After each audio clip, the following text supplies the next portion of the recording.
নদের চাঁদের ভারী আমোদ বোধ হইতে লাগিল। কেমন? তাহলে এইখান থেকে যদি আমরা কোয়েশ্চেনটা নিই যে কার কেন আমোদ বোধ হলো,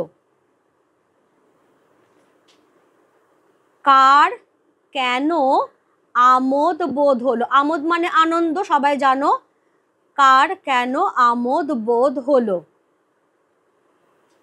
অর্থাৎ নদের চাঁদ 5 দিন আগেও যে নদীকে দেখেছিল, 5 দিন অবিরত বৃষ্টির পর যে নদীকে সে দেখছে, সে নদী শুধু বর্ষণপুষ্ট পরিপূর্ণতার আনন্দে আনন্দিত নদী নয়, বরং সে একটা ভয়ঙ্কর উন্মত্ত চেহারা নিয়েছে।